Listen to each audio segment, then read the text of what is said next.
We finally have confirmation that Sadie Sink is going to be playing Jean Grey after a couple of months of speculation.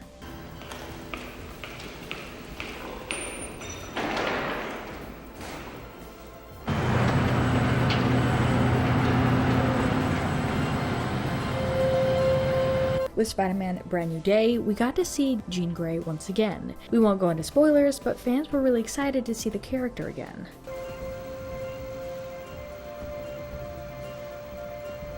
Hold, freeze positions! Freeze it! And... cut! Cut. Bravo. Okay, everybody stay calm.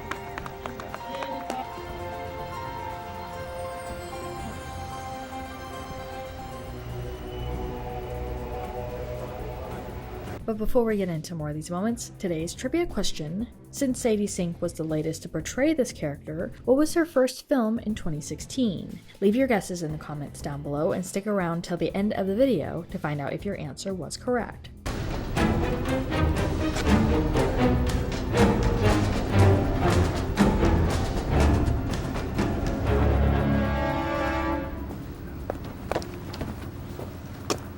Jean Grey made her first ever appearance in the comics in 1963, of course created by the great Stan Lee. She appears in 7 different films for the X-Men, specifically only 2 X-Men, The Last Stand and Days of Future Past.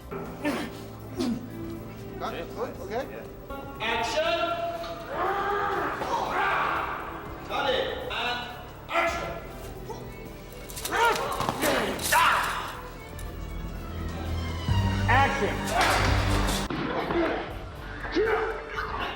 Since Disney acquired Fox, there are going to be several more films that she will show up in and thankfully be portrayed by only one person, Sadie Sink.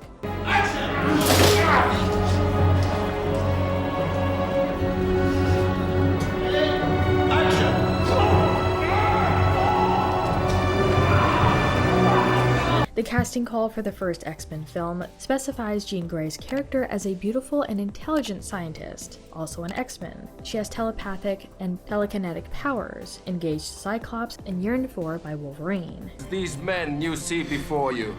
He's definitely so much more of a loner in this. It's the solution for the problem. The Magneto that you see with me is a man with a conscience. For X-Men Apocalypse, Haley Steinfeld, Elle Fanning, Chloe Grace Moretz, and Saoirse Ronan had been among those who auditioned for the role of the younger Jean. Grace Fulton, who would go to play Mary Bromfield in the DC Extended Universe Shazam films, also auditioned to play Jean.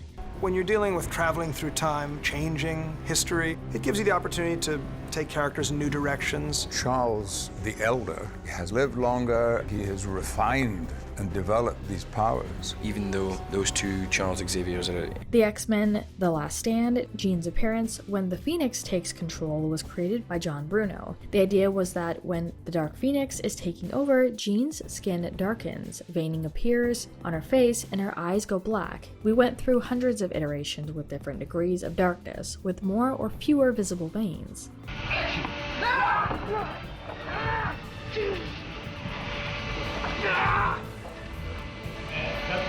Action!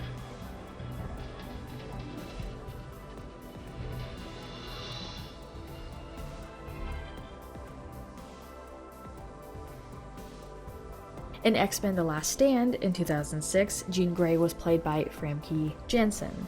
For Jean Grey's role in this film, Wolverine is torn between his love for Jean and the realization that her uncontrollable powers threaten humanity and mutant kind alike. She ultimately asks Logan to end her to stop the destruction, leading to Wolverine reluctantly using his claws to disintegrate her. I spent a lot of time with Ian sort of through the power of the internet, but he's great, he's a class act, he's an amazing actor. Take a pause, everyone.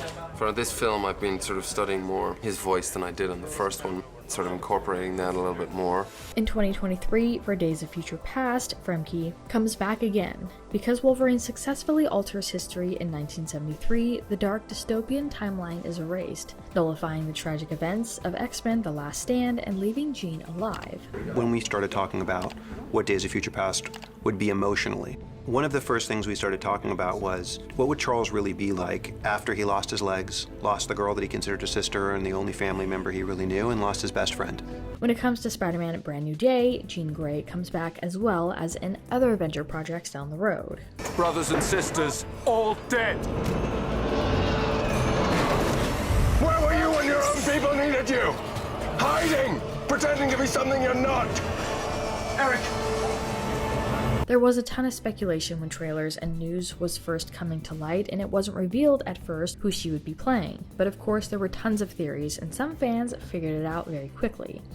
We shot the entire future segment of the film first. So for the first month, it was the traditional cast, and then they were done. We had one scene with James and Patrick. That's Patrick. That's Patrick's George. The Starship Enterprise.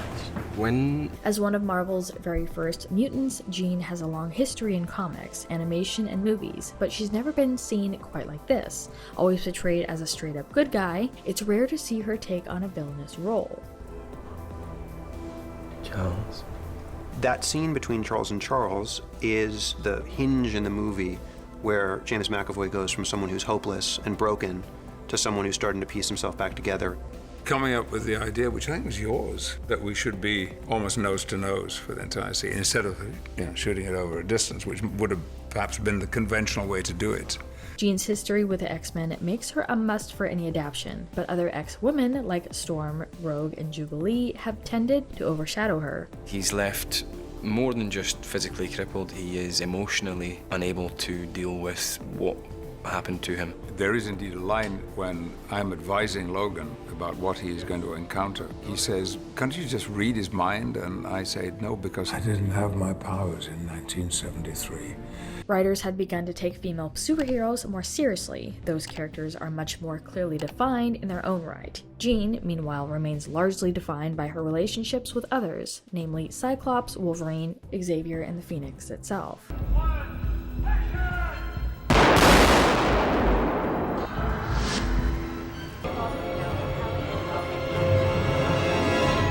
Who's that? Beating up on women. And as far as the answer to our trivia question, back in 2016, earlier in her career, Sadie Sink was in Chuck as Kimberly Webner. My trip just come and help me out or something. Guaranteed to try. Hold your breath, but don't make it look like you're holding your breath. Jimmy's like, fuck, Oh! That's it! It's a cut. I know, I forgot! But we wanted to turn this around to you guys. What do you think about all these moments? Which one was your favorite? And what are you mostly looking forward to with seeing the X-Men again in Avengers Doomsday? Wait! I am completely wrong movie. I'm sorry.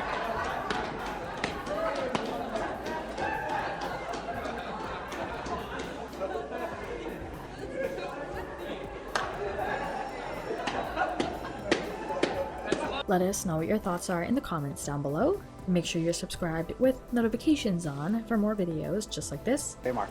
I found them. You know, I was not surprised when I got the call. I was not surprised because I've been very aware of the ongoing success of the franchise. It's building a moment to be like, we're done with the concept of everyone rejoining, we're done with greetings, now we're suddenly... Because of that and because of the popularity of the original X-Men and the role that Professor Xavier plays in the whole ethos of X-Men, it always seemed to me there was a perfectly good argument to bring him back. That's it for today though. We'll see you all next time with a brand new video. Bye guys. You like movies? Some. You like Why? X-Men? I love X-Men. What did I miss?